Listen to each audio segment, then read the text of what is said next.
Então, gente, tudo bem com vocês? Nós vamos aqui falar um pouco hoje sobre o sistema tegumentar, certo? Eu sou o professor Emanuel e na nossa introdução aqui nós vamos falar que os órgãos do corpo humano são protegidos externamente, né? Nós temos essa proteção externa, né? E que o sistema tegumentar é o conjunto de órgãos que protegem e revestem toda a superfície corporal. É formado por pele e anexos, né? Nós temos, além da pele, alguns anexos, que nós vamos já entender quais são eles. Né? E nesse exemplo aqui já aparecem aqui algumas estruturas que vocês já podem ver que vão além da pele, né? Além da nossa pele. A pele é o maior, né, o nosso revestimento externo do corpo e é o maior órgão do corpo humano. Então, a pele, ela é considerado um órgão, assim como os outros órgãos, assim como nós temos o fígado, o estômago, os rins, a bexiga, nós temos a pele enquanto um órgão e ela é considerada o maior órgão do corpo humano. Ela é um órgão porque ela é um tecido que executa uma série de funções. Então, na sua composição, nós temos a pele propriamente dita, né? E essa pele, ela é formada por duas camadas, por dois tecidos com características distintas, é por isso que são dois tecidos, né? O primeiro deles e o mais externo é a epiderme e o segundo é a derme, certo? E inferiormente nós temos o tecido subcutâneo ou hipoderme, né? Hipo tá por baixo, está internamente a região da pele, né? Então, se a gente pegar aqui meio que de fora para dentro, né, a gente vai ter aqui mais externamente a camadazinha mais delgada, mais fina, que é formada aqui pela epiderme, camadazinha de proteção. Nós temos aqui a derme, que é uma camada mais funcional, que executa aí diversas funções. Nós vamos já falar sobre elas por conta de diversas estruturas aqui que a gente já está vendo. A camada de queratina, as terminações nervosas, glândulas sudoríparas que vão produzir o suor, os pelos, os músculos eletores de pelos, né? Tudo isso aqui está nessa camada derme, por isso que ela executa diversas funções, né? Além da epiderme aqui que está mais superficial. E lá mais profundamente o tecido subcutâneo, né, que está aqui em amarelo, né, como vocês estão vendo, que é formado aí pelo tecido adiposo, né? São as nossas gordurinhas, que também têm aí as suas funções, desenvolvem uma série de funções no nosso organismo. Então, quais são as funções da nossa pele? Tem função de termorregulação, né? A nossa pele ajuda a manter a temperatura corporal, regula a nossa temperatura corporal, para que a nossa temperatura não aumente muito e também não diminua, né, em função da alteração ambiental, né? Nós somos seres, nós temos essa função de regular a temperatura corporal. Não importa se você está em um lugar que esteja com a temperatura de 30 graus ou em um lugar que esteja com a temperatura de menos 30 graus. A tua pele, ela tem essa função de regular a temperatura corporal. Essa regulação acontece por diversos mecanismos, dos quais o principal deles é a retenção da quantidade, o controle da quantidade de líquidos corporais, de proteínas corporais. Né? Ela faz esse controle e mantém os líquidos circulantes no nosso corpo e essa circulação mantém a temperatura constante associada a uma série de mecanismos extremamente complexos que o nosso corpo executa. Então, a pele ela auxilia muito na regulação da temperatura corporal. Defesa do corpo, né? A pele libera proteínas e libera lipídios, né? Que vão fazer aí a defesa do corpo.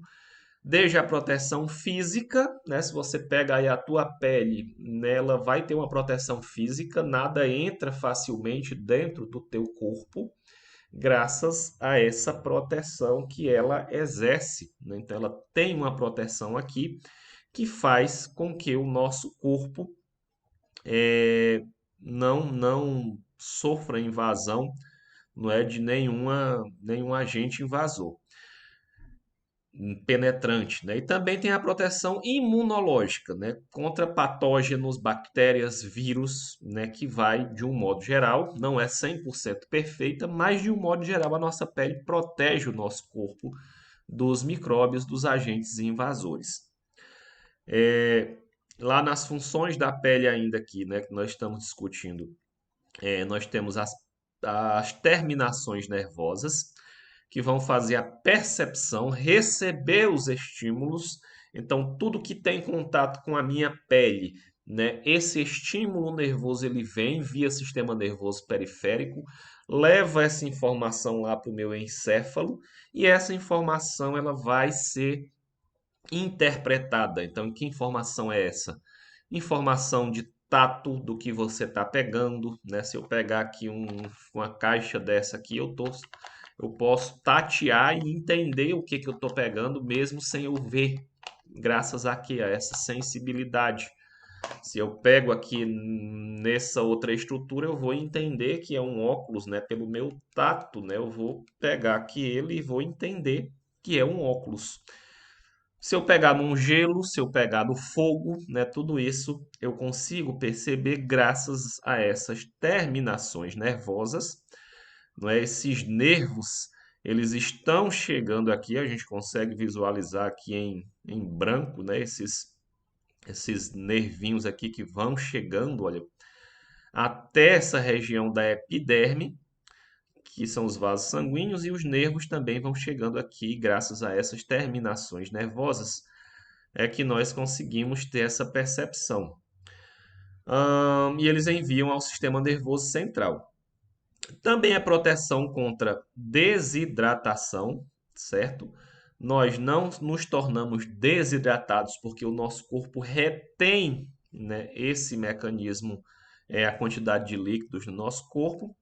E a pele também está encarregada da produção de vitamina D, né, que é uma vitamina importantíssima que é sintetizada no nosso organismo, participa do metabolismo do cálcio, né, na questão da nutrição óssea, para que o cálcio possa receber para que os ossos, perdão, possam receber o cálcio, existe uma participação importante da vitamina D.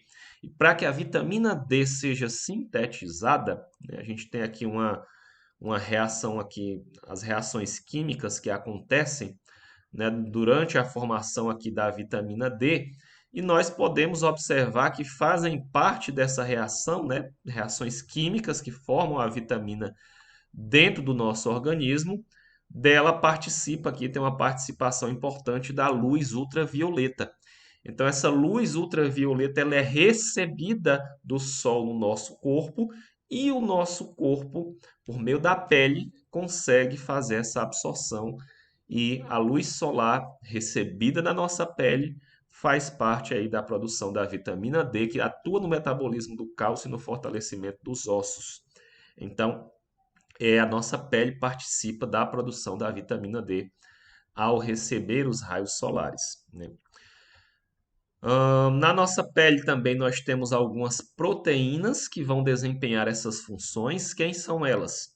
A queratina, né, que é uma proteína resistente que confere resistência à nossa pele. Isso vão algumas propriedades. A nossa pele ela é resistente, ela não se rompe facilmente, ela não se rasga com facilidade, porque ela tem uma proteína resistente. É claro que existe um mecanismo chamado abrasão cutânea, né, no qual muitas vezes você pode sim rasgar a pele, né, você pode, mas isso há uma resistência, há um fortalecimento graças em grande parte a essa proteína que é a queratina. Nós também temos uma outra proteína que é a melanina, que faz a absorção dos raios ultravioletas, né?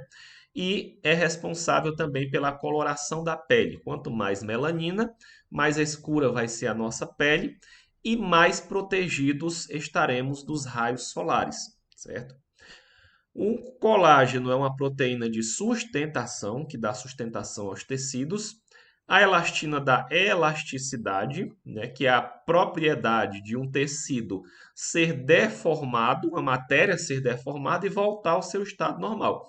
Na nossa pele, você pode aqui puxar, olha, quando você solta, ela volta ao estado de normalidade. Graças a quê? Graças a essa proteína, a elastina, que confere elasticidade à nossa pele. E nós temos células imunológicas, que são as células de Langerhans. Essas células estão na nossa pele também e protegem o nosso corpo contra micro-organismos, contra patógenos, quando o nosso corpo está em contato com o ambiente. Aqui o ambiente ele é um mar de micro-organismos. Nós não conseguimos ver porque são micro-organismos, são microscópicos, mas eles estão aqui no entorno, né, em todo lugar. Se alguém espirra perto de você, ela eliminou ali uma colônia de vírus, de bactérias, de micro-organismos e você não os vê, mas você pode adoecer ao ter contato com esses micro-organismos. Aqui mostra a coloração da pele, né, que vai ser definida por quem? Pela melanina, que é aquela proteína que atua na coloração da pele. Aqui a elastina, né, mostrando essa propriedade de deformação, deformidade da pele, né, para alterar. Aqui toda a inervação da pele, reconhecendo todos os estímulos e transportando ao sistema nervoso central, reconhecendo sensações de dor, de frio, de calor, de pressão, de tato, de fuso muscular, de vários estímulos aqui que são aplicados à pele.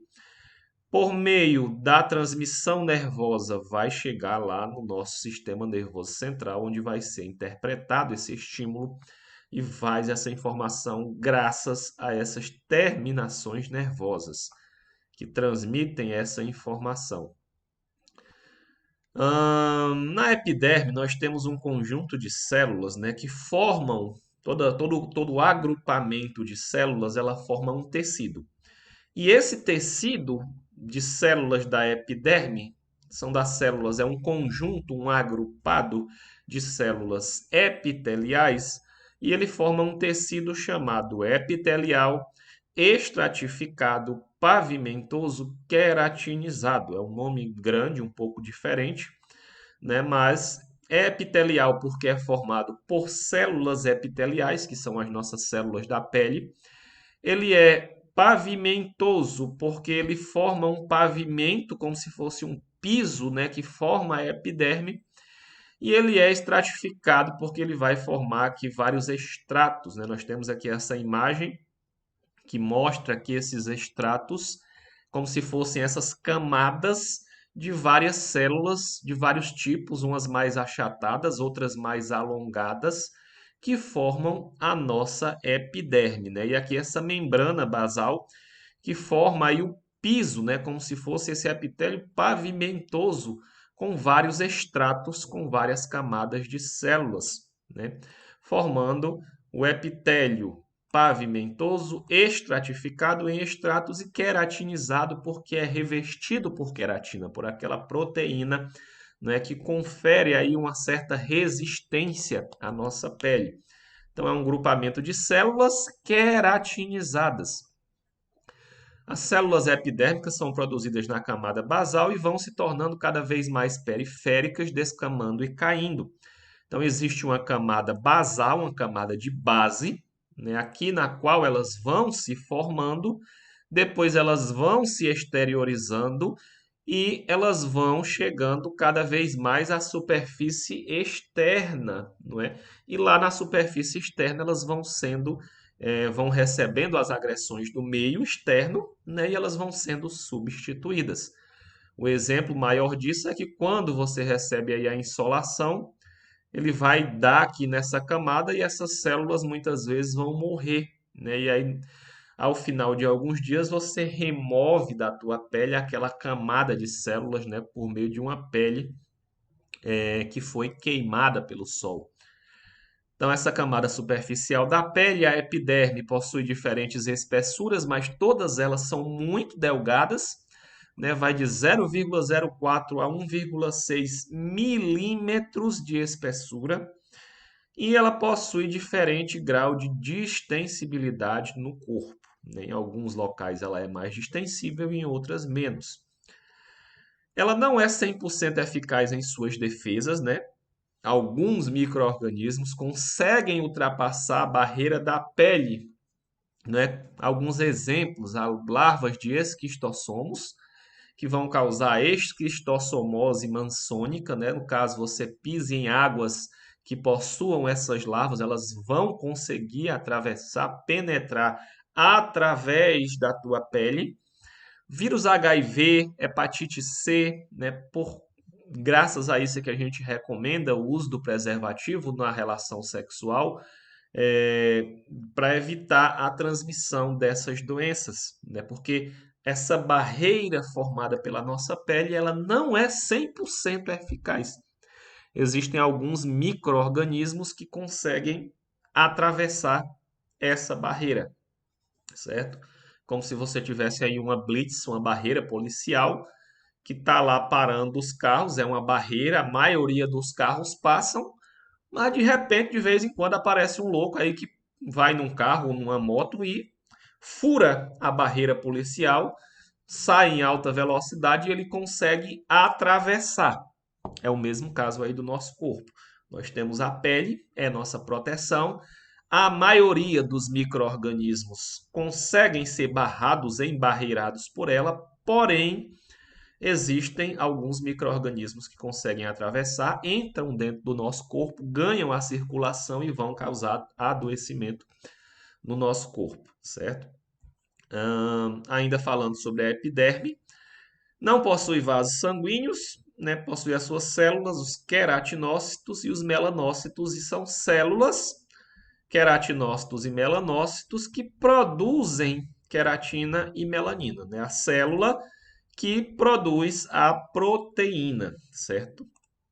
O ciclo da pele dura em média 13 dias, então a cada 2 semanas mais ou menos a tua pele ela é substituída, ela é renovada por novas células e ela realiza a permeabilidade seletiva. Ela seleciona o que entra e o que sai, e se ela identificar que o que está entrando não é benéfico ao teu corpo, ela não vai deixar penetrar, certo? Se ela vê que é uma coisa boa, de repente ela pode deixar penetrar. Se você coloca vitaminas sobre a pele, se você coloca medicamentos benéficos ao corpo, ela vai absorver em muitos casos. Em outros, se for micro-organismos, ou se for veneno, ou se for alguma coisa ruim, ela vai tender a combater essas coisas ruins, né? Então, isso é a permeabilidade seletiva. Ela seleciona o que vai ser permeável, o que vai poder passar, apesar de que essa permeabilidade também não é 100% satisfatória. Aqui algumas alterações ligadas ao envelhecimento, né? Quando a gente envelhece, vão surgindo essas rugas de expressão e rugas de envelhecimento, certo? Rugas de expressão estão ligadas a expressões que nós fazemos. Vou tirar aqui o meu óculos, né? Então muitas vezes você faz algumas expressões, olha aqui, levanta, e quando você faz isso, surgem rugas, né? Quando você sorri, surge aqui ah, as olheiras aqui, os pés de galinha, né? Isso daqui são rugas de expressão que surgem ligados ao envelhecimento. E existem as rugas ligadas ao próprio envelhecimento, independentemente da expressão, né? Esse caso aqui que já se forma, mesmo sem expressão nenhuma, elas já estão formadas.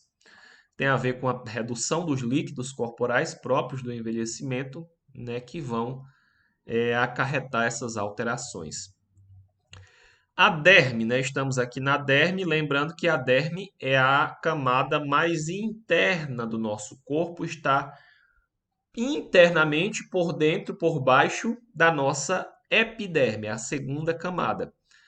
É o tecido que sustenta a epiderme, tecido conjuntivo frouxo, né? Deixa eu só trazer aqui na imagem anterior para a gente lembrar aqui, olha, nós temos mais externamente toda a nossa pele, que é o que a gente consegue ver a epiderme, Estamos aqui falando agora da derme, que é essa segunda camada aqui mais interna ao nosso organismo, certo? Então, ela está mais internamente, a derme.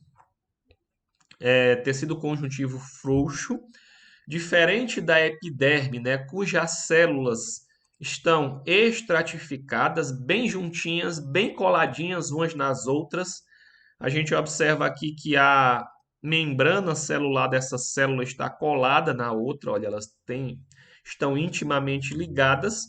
No caso da, isso aqui é a epiderme, certo? No caso da derme, ela já é um tecido mais frouxo. Os tecidos já possuem mais líquidos entre eles, já possuem mais proteína, já existe uma circulação maior de sangue, constituído por elementos fibrilares, colágeno, elastina, né, que são essas proteínas que nós já falamos, contém vasos sanguíneos que vão fazer a nutrição da derme e da epiderme, contém vasos linfáticos que protegem e drenam. Nós falamos que os vasos linfáticos, eles compõem o sistema linfático, é um sistema de defesa e é um sistema de drenagem de líquidos corporais.